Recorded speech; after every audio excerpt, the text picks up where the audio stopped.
정용현 프로를 큰 박수로 모시겠습니다. 네, 안녕하세요. 넘어갔네요. 네, 저는 현재 삼성 SDS 연구소에서 사이다랩 안에서 스타크래프트 AI를 연구하고 있는 정용현 프로라고 합니다.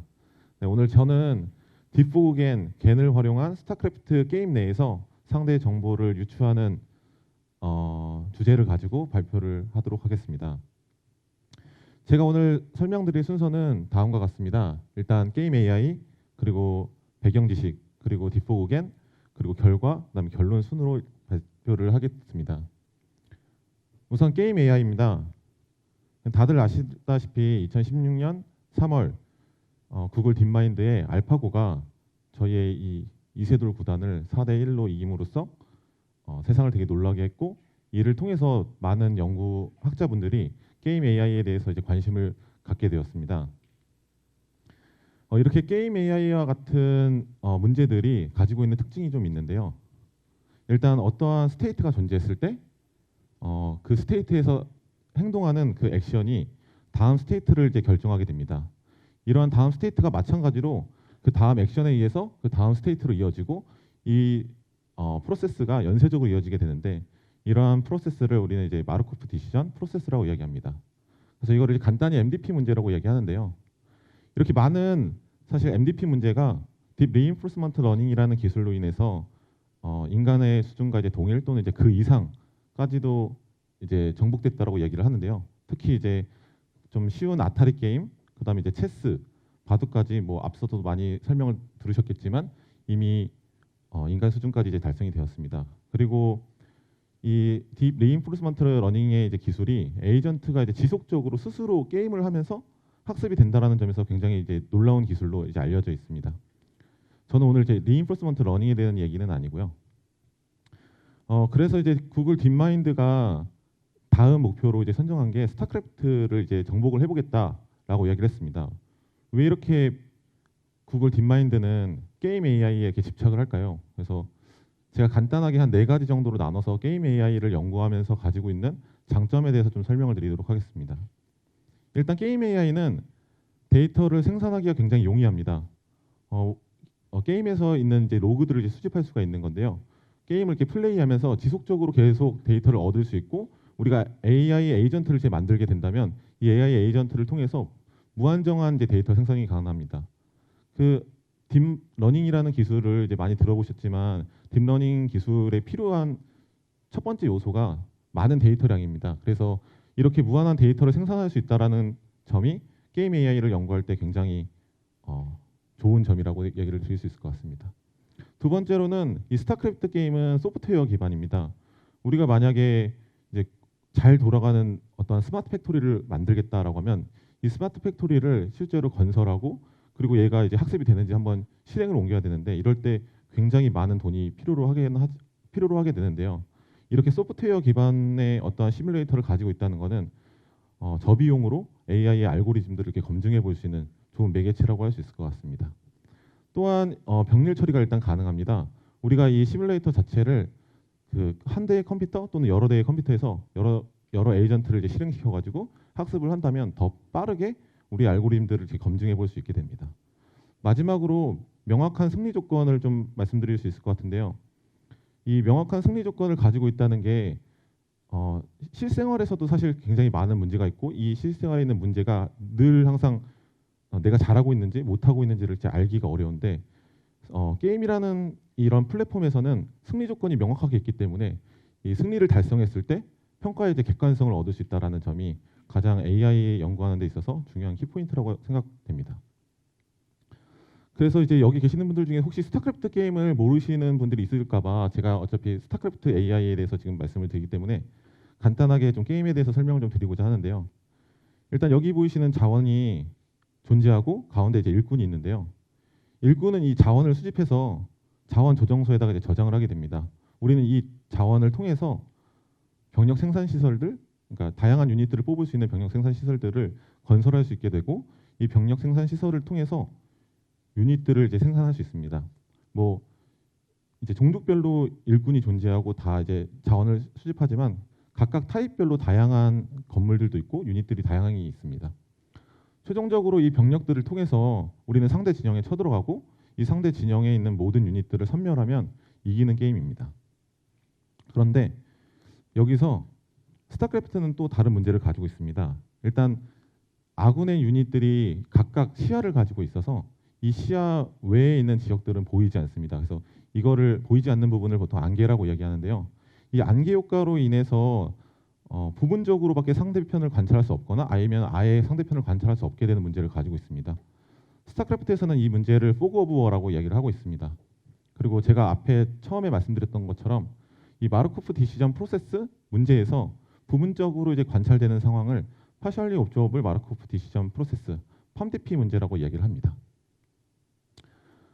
스타크래프트 게임이 기존에 이제 정복되었던 아타리 게임이나 바둑보다 어떻게 좀 어려운지도 좀 설명을 드리고 싶은데요. 일단은 액션 스페이스의 차원에서 바둑과 좀 예를 들어보겠습니다. 바둑은 다들 아시다시피 19 곱하기 19 격자판에다가 어떠한 돌을 두는 액션을 취하게 됩니다. 즉 19 곱하기 19인 361개의 경우의 수를 가지고 있는 거죠. 그런데 아타리 게임은 이보다 더 작은 어떤 액션을 가지고 있습니다. 혹시 뭐 벽돌 깨기라는 예를 든다면 벽돌 깨기는 뭐 좌우로 움직인다 정도의 이제 액션을 가지고 있겠죠. 그러나 이제 스타크래프트는 이제 알려진 바에 의하면 10의 26승까지의 액션 스페이스를 가지고 있다고 합니다. 뭐 일단 픽셀 단위로만 봐도 4096 곱하기 4096의 픽셀을 가지고 있으며 액션의 종류도 다양하지만 컨트롤해야 되는 유닛의 타입들도 굉장히 많기 때문에 액션 스페이스가 굉장히 많다라고 생각하시면 될 것 같습니다. 두 번째로는 이제 플레이 관점입니다. 일단은 바둑을 보면 이제 대전 플레이인데 아타리 게임 같은 경우에는 내가 화면을 보고 어떠한 환경, 정해져 있는 환경에서 액션을 선택하게 됩니다.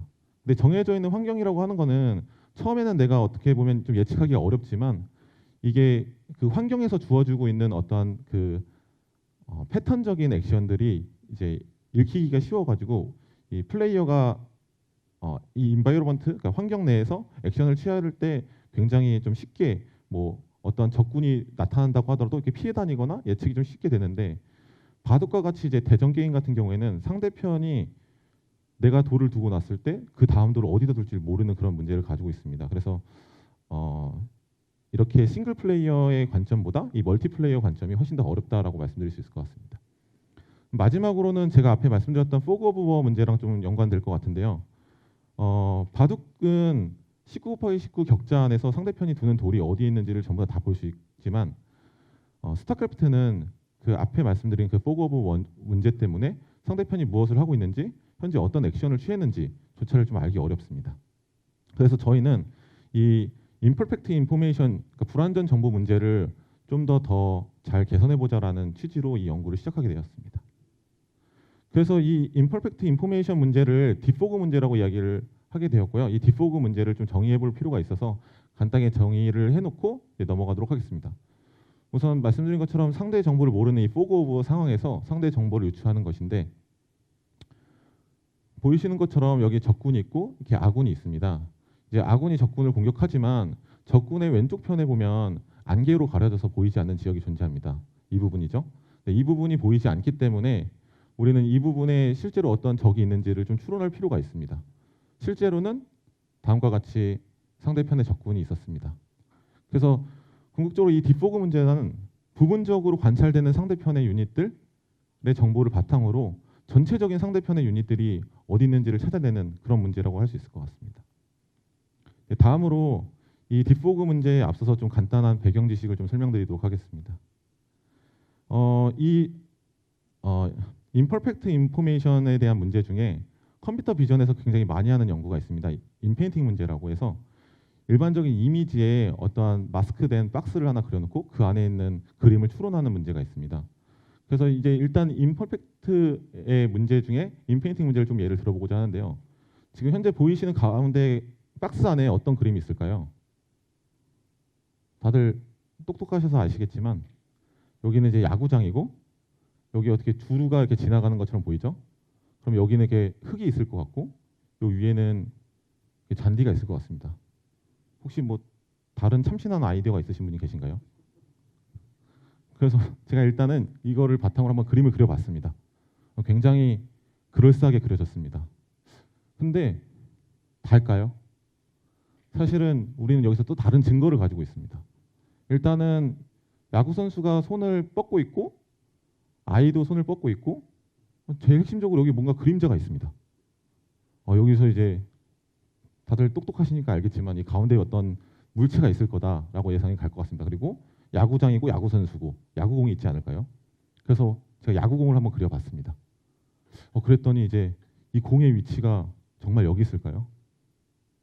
정답은 이거보다 살짝 더 위에 있었습니다. 그리고 공의 위치도 틀렸지만 공의 크기도 좀 틀렸네요. 만약에 이 사진이 지금 현재 있던 이 시점 말고 0.1초 전 또는 1초 전의 시점만 있던 사진을 한 장이라도 알고 있었다면 우리는 보다 더 정확한 공의 위치나 크기 또는 이제 이동 방향도 알 수 있을 거고 속도도 알 수 있었을 겁니다. 이 인페인팅 문제가 그래서 또 보면은 이게 인페인팅이 가려진 부분이 안개랑 비슷하다고 생각하면 비슷해 보일 수가 있습니다. 근데 인페인팅과 이 디포그의 문제는 좀 다른 점이 있습니다. 우선 인페인팅 문제는 앞에 그림처럼 이렇게 가려진 상자가 존재합니다. 그러나 디포그의 문제는 이렇게 마스킹된 부분이 존재하지 않을 뿐더러 전체에 있는 모든 영역을 다 우리가 추론을 해야 됩니다. 아군에 있는 영역, 이 녹색이 아군이고 빨간색이 적군인데요. 아군은 시야가 존재하니까 시야가 있는 부분은 추론할 필요가 없지 않냐라고 생각하실 수도 있는데요. 아군의 시야가 존재하지만 보이지 않는 적군의 유닛 타입들이 있습니다. 이제 클로킹 유닛이라는 게 있는데요. 그런 유닛들 때문에 전 영역을 다 추론해야 되는 문제를 가지고 있습니다. 두 번째로는 우리가 아까 그 야구장에 있던 상황처럼 주변의 그림을 기반으로 인페인팅 문제는 그림을 그려내 나갑니다. 하지만 이 딥포그의 문제는 부분적으로 내가 관찰한 그 상대편의 유닛들, 이 부분적인 관찰을 통해서 전체적인 유닛, 그 상대편 유닛들의 분포들을 찾아내야 된다는 문제를 가지고 있습니다. 그리고 마지막으로 인페인팅 문제는 말 그대로 그림을 그리는 거고 딥포그 문제는 그림을 그리는 게 아니라 어떤 공간에 상대의 유닛이 있을까를 일단 셀렉트를 해야 되고요. 두 번째로는 셀렉트된 그 지역에 어떤 유닛의 타입이 있을지 그리고 그 유닛의 타입에 있는 유닛들이 몇 마리가 있을지까지도 모두 추론을 해야 됩니다. 그래서 제 관점에서는 조금 더 어려운 문제라고 생각을 하고 있는데 네. 어쨌든 이런 딥포그 문제가 왜 갑자기 뭐 이런 게 중요한가 이렇게 생각하실 수도 있는데 그래서 제가 이렇게 스타크래프트 연구와 딥포그의 연구가 과연 지금까지 어떻게 이루어졌었는지를 좀 가지고 와봤는데요. 일단 스타크래프트 AI 연구는 2010년도부터 이루어진 걸로 이제 제가 찾기로는 그렇게 보입니다. 그래서 2010년도부터 스타크래프트 기반의 이제 인공지능 연구가 이루어졌고요.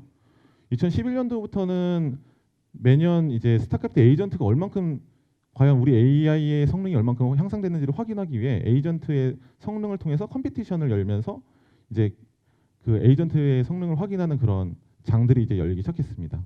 그래서 작년 같은 경우에는 저희가 그 컴피티션에서 이제 우승을 하게 됐고요. 컴피티션 이제 세 종류가 있는데 그 중에 한 종류에서 우승을 하게 되었고, 그 다음에 이번에 이제 3대 AI 학회에 저희 이 딥포그 연구를 이제 발표하기도 하였습니다.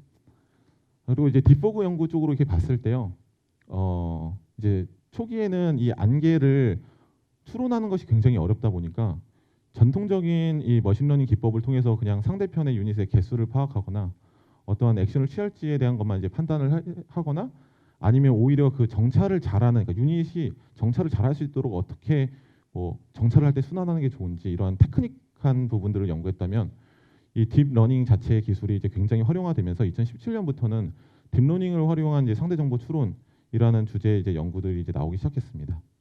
그리고 이제 작년에 저희와 페이스북이 좀 우연치 않게 이제 같은 동일한 생각으로 컨볼루션 기반의 이제 위치와 이제 유닛의 개수도 모두 추론해 볼 수 있는 그런 연구를 시작했고, 저희 같은 경우에는 그 컨볼루셔널 인코더 디코더 네트워크를 이제 활용해서 그 저희 에이전트의 성능을 한 5% 정도까지 이제 올릴 수 있다는 것까지 확인해 보았습니다.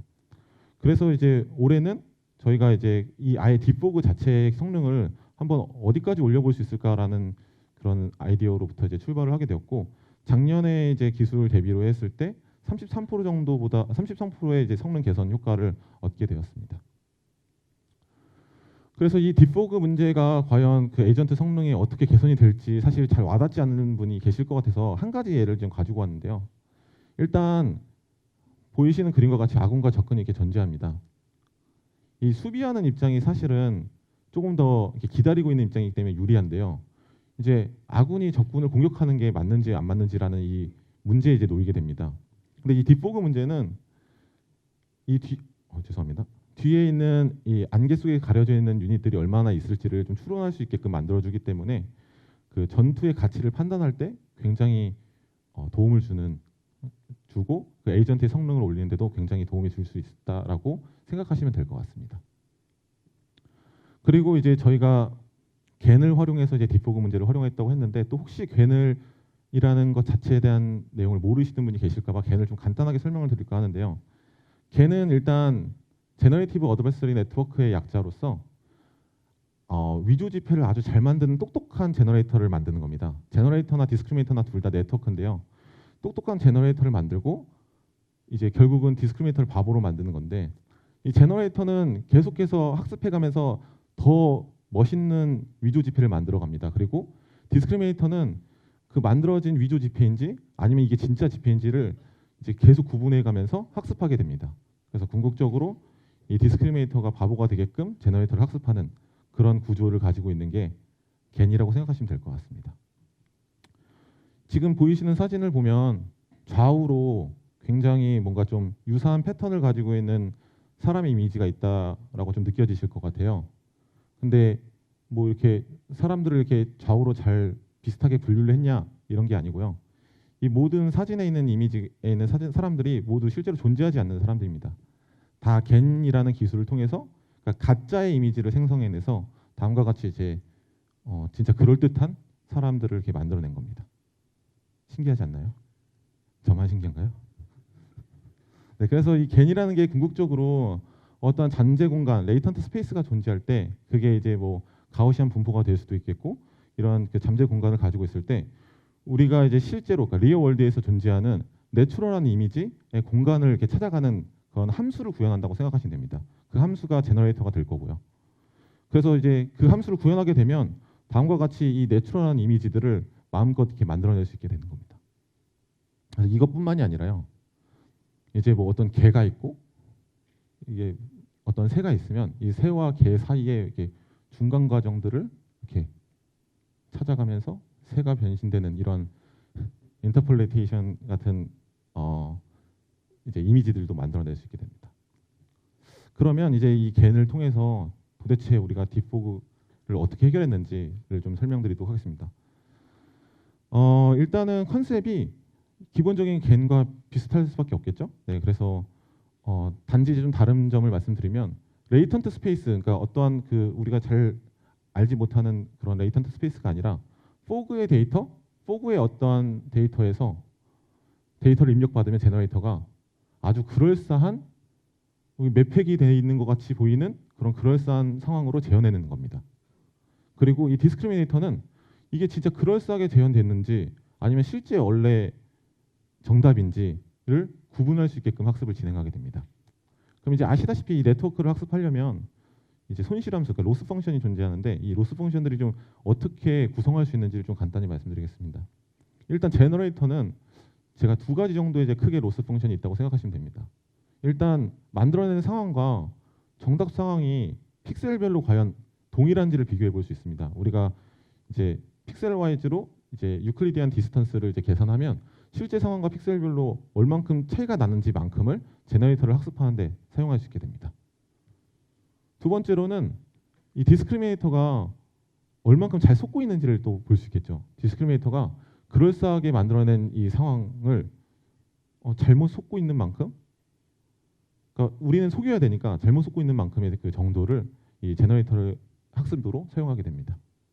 디스크리미네이터는 이제 반대로 얘가 정답이랑 그럴듯한 상황을 구별을 잘 못하는 만큼을 통해서 학습을 할 수 있게 되겠죠. 그런데 여기서 저희가 이제 그 스타크래프트의 이미지를 그냥 그대로 사용하지는 않습니다. 왜 그대로 사용하지 않냐면 스타크래프트 화면 자체가 또 워낙 크기도 하지만 어차피 유닛의 타입이 동일하게 존재하기 때문에 우리는 이렇게 유닛 타입별로 맵을 좀 따로 구성을 하였습니다. 우리가 알다시피 이미지 처리에서는 RGB를 나누듯이 저희는 유닛 타입별로 이렇게 나눕니다. 좀 보시면 일단 탱크 유닛별로 이렇게 어떤 새로운 맵을 만듭니다. 같은 공간이겠죠. 같은 위치상. 그리고 아군의 또 어떤 건물의 위치만 있는 이제 새로운 맵. 그리고 이제 드라군에 대한 또 다른 타입의 드라군을 모르시는 분이 있을 수 있구나요. 그래서 다른 타입의 이제 유닛들에 대한 맵, 그리고 이제 상대편의 이제 건물에 대한 맵, 이렇게 해서 이제 구성을 할 수 있는데요. 이게 사실 지금 예를 들으려고 4가지만 보여드렸지만 사실 유닛 타입이 굉장히 많습니다. 그래서 유닛 타입별로 이렇게 위치별로 유닛 맵을 따로 구성할 수 있고, 어떠한 새로운 타일 안에 그 유닛 타입들이 몇 개 있는지 이렇게 개수를 세서 이 수치형으로 데이터를 매트릭스를 구성할 수 있게 됩니다. 그래서 결국은 저희는 전체적인 스타크래프트 화면에서 유닛 타입별로 구성하고, 이 타입들을 다 수치형으로 만드는 새로운 매트릭스를 통해서 이 유닛들의 개수도 파악하고 위치도 파악하게 됩니다. 한 가지만 더 말씀드릴 거면 있는데요. 그게 이제 혹시 이제 프로토스랑 테란의 기준으로 봤을 때 유닛 타입의 개수가 66개 정도 되거든요. 그래서 지금 현재 한 66개 정도의 채널들이 다 구성되어 있다. 그러니까 RGB는 3개가 있지만 저희는 이제 한 66개 정도의 채널이 있다라고 생각하시면 될 것 같습니다. 그리고 이제 그 야구공을 던지는 거기에서 그 1초 전 또는 0.1초 전에 그 사진 하나만 알고 있어도 우리가 더 정확한 공의 위치를 파악하거나 그다음에 속도, 공의 크기도 파악할 수 있었던 것처럼 우리는 과거의 데이터를 어떻게 활용할지에 대해서 좀 고민을 많이 했었습니다. 근데 스타크래프트가 해보신 분들은 아시겠지만 대략 한 15분 정도 경기를 합니다. 15분에서 20분. 그리고 1초당 24프레임의 데이터들을 생성해내고, 그러면 10분이라고 해도 대략 14,400개의 프레임이 존재하게 되죠. 그러면 이 14,400개를 다 넣으면 이 실시간 전략 게임에서 잘 돌아가지는 않겠죠. 그래서 저희는 과거의 데이터를 이제 기억할 수 있는 관찰 기억이라는 컨셉으로 한 가지의 프레임으로 과거에 최대한 많은 기억을 가질 수 있는 그런 아이디어로 과거 데이터를 이제 사용하게 되었습니다. 예를 들어 보면 맨 아래 이제 상대 기지부터 상대 유닛 1, 상대 유닛 2, 아군 유닛 1, 아군 건물까지 있고, 이 아군 건물들은 다 시야가 존재합니다. 그래서 여기 보면 아군 건물들의 시야가 존재하고, 지금 현재 상황에서 보면은 상대 유닛들이 3개가 있는데요. 상대 유닛 1이 이제 관찰이 됐기 때문에 일단은 다음과 같이 우리는 현재 스테이트를 볼 수 있겠죠. 다음에 이제 아군 유닛들이 이제 이동하기 시작했습니다. 이제 아군 유닛이 이동해서 상대의 기지를 이제 새롭게 발견하게 되면, 아군 유닛은 어차피 플리 옵저버를 하니까 전체가 다 관찰이 되니까 아군 유닛은 그대로 옮겨지고 새롭게 관찰된 상대 기지가 이제 새롭게 추가가 되겠죠. 그리고 우리가 지금 현재는 상대 유닛 1을 보고 있지는 않지만 이전에 과거에 봤기 때문에 상대 유닛 1은 그 전에 봤던 그대로 위치에 유지할 수 있게 됩니다. 다음으로 이제 상대 유닛 1이 이동하게 됩니다. 우리는 상대 유닛 1을 관찰한 적이 없기 때문에 여전히 이전과 스테이트를 같이 있는 관찰 기억을 가지게 됩니다. 마지막으로 이렇게 전체적으로 이동을 하게 되었는데요. 그 상대 유닛 1이 새롭게 아군 건물 1에 시야에 이제 들어오게 됐고, 여전히 상대 유닛 2는 관찰이 되지 않습니다. 그래서 이제 상대 유닛 1만 이제 새로 마지막 위치만 이제 저장하게 되면서 우리가 관찰 기억이라는 컨셉을 이제 가질 수 있게 됩니다. 우리는 이걸 통해서 상대 유닛 이제 관찰 기억과 이제 실제 유닛을 좀 차이를 좀 구분해 볼 수 있게 되는데요. 실제로는 상대 유닛이 3개가 존재하는데요. 현재 스테이트에서 관찰되는 것은 1개밖에 없습니다. 하지만 이 관찰 기억을 이용하게 된다면 이전에 관찰했던 건물들까지 다 기억할 수 있기 때문에 유닛 전체의 총수를 알 수 있는, 어떻게 되면 조금 더 왜곡은 있을 수 있지만 보정되어 있는 그런 과거 관찰 기억을 이제 얻게 됩니다. 그리고 이 딥포국에는 궁극적으로 이 실제 관찰과 관찰 기억을 통해서 학습이 진행됩니다. 실제 관찰 기억과 이제 스택하게 쌓여서 제너레이터의 입력값으로 들어가고, 이 제너레이터는 그럴싸한 상황을 만들어내게 되고, 앞에 말씀드렸던 로스 펑션들을 통해서 이 제너레이터와 디스크리미네이터가 학습되게 됩니다. 그러면 이제 이 딥보우겐이 어떤 결과를 보였는지 좀 설명을 드리고자 하는데요. 일단은 이 왼쪽에 있는 게 각각의 다른 모델들이고, MSE부터 해서 이 프리시전까지가 잘 알려진 결과값들입니다. 이 평가 지표인데요. MSE는 이제 낮을수록 좋고 나머지 지표들은 전부 다 높을수록 좋다고 생각하시면 됩니다. 그리고 컨볼루셔널 인코더 디코더라고 써 있는 부분이 작년에 이제 저희가 개발했던 이제 페이스북이랑 같은 컨셉으로 이제 개발했던 모델이 있고 DC겐부터 해서 이 CW겐까지가 이제 각각 수령 기법이 다른 이제 잘 알려진 겐의 기법들입니다. 보신 바와 같이 모두 대부분이 이제 저희 딥4겐이 더 훨씬 더 좋은 성능을 가지고 있다고 보실 수 있습니다. 여기 보면 프리시전만 이전에 있던 결과가 더 좋은 것처럼 보이는데요. 일단 이 리콜과 프리시전이 사실 두 개가 트레이드 오프가 있습니다. 그래서 리콜이 좋아지면 프리시전이 좀 떨어지고 프리시전이 좋아지면 리콜이 좀 이제 떨어지는 그런 트레이드 오프가 있어서 이걸 보정하기 위한 지표가 F1 스코어라는 겁니다. F1 스코어가 리콜과 프리시전의 이제 조합 평균으로 이루어져 있는데 이 F1 스코어가 이제 0.682에서 0.856까지 해가지고 이제 증가했기 때문에 프리시전은 좀 떨어진 것처럼 보이지만 더 좋은 성능이다라고 생각하시면 될 것 같습니다. 그리고 이제 실제로 맵으로 그려봤을 때 어떻게 도출되는지 좀 비교를 해봤는데요. 이 리플레이 1부터 해서 각각 다른 상황들이고 이것은 이제 관찰 기억의 상황, 이제 관찰 정보는 이제 현재 스테이트라고 보시면 되고요. 이 소타가 이제 작년에 했던 컨볼루션 인코더 디코더 모델, 그리고 이제 DC겐, B겐, W겐, GP, 그리고 CW겐, 그리고 저희가 개발한 D4겐, 그리고 이게 실제로 맞춰야 되는 정답까지 이렇게 이루어져 있습니다. 녹색이 이제 아군의 유닛이고 빨간색이 적군의 유닛이며 진해지면 진해질수록 더 많은 숫자를 의미한다고 생각하시면 됩니다. 잘 보이실지 모르겠지만 다른 모델들보다 저희 딥4겐이 이 그라운드 스로에 더 근접한다라고 좀 보이실 것 같아요. 그래서 일단 좀 잘 안 보이실까 봐 좀 크게 준비했는데요. 이렇게 관찰된 상황들이 이렇게 현재 스테이트에 우리가 시야가 존재하니까 이렇게 부분적으로 관찰되는 부분이 존재하는데 이 저희 딥4겐으로 추론했을 때 오른쪽에 있는 정답과 거의 유사하게 추론되는 모습들을 좀 볼 수 있습니다. 무조건 잘 되는 건 아니고요. 이제 안 되는 것도 하나 가져왔는데 이렇게 아예 우리가 유리하다라고, 그러니까 이게 적군의 기지인 것 같아요. 근데 굉장히 아군 유닛들이 앞쪽에 많이 와 있다 보니까 너무 유리하다고 판단이 되니까 실제로는 상대편이 아직도 유닛들이 많이 존재함에도 불구하고 많이 없다라고 판단하는 경우도 이제 존재하게 되더라고요. 그러나 뭐 여전히 뭐 대부분은 잘 되고 실제로 굉장히 어려운 상황 이렇게밖에 그러니까 여기 내 위치 근처에만 조금만 관찰이 됨에도 불구하고 이 주변에 있는 유닛들을 전부 다 잘, 여기는 이제 확장 같은데요. 확장들도 잘 추론하는 그런 모습들을 좀 볼 수 있었습니다.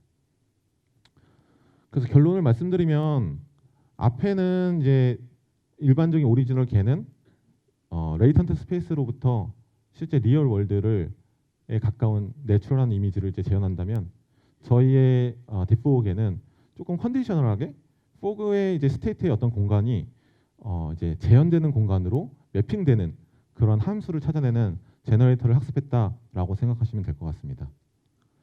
사실 제가 이 발표 시간이 너무 짧아서 굉장히 디테일하고 조금 수식적인 부분들도 많이 설명드리고 싶었지만 설명드릴 수 없어서 좀 아쉽습니다. 그래서 뭐 질문 세션도 있다라고 하셔서 질문도 받겠지만 곧 이제 트리플 AI 학회에 일단 2020년 2월에 이제 구두 발표를 하게 돼서 혹시 뉴욕에 오실 분이 계시면 이제 들으시면 좋을 것 같고요. 아니면은 여기 보시면 밑에 저희 이제 사이다 랩에 깃허브가 있는데요. 보이시나요? 네, 여기 들어오셔도 되고 여기 QR 코드 지금 접속하시면 바로 깃허브로 접속이 되시니까 추후에 이제 논문을 이제 조금만 더 다듬어서 최종 버전이 나오면 같이 이제 공개를 드릴 예정이오니 참조하시면 좋을 것 같습니다. 네, 이상으로 발표 마치겠습니다. 감사합니다.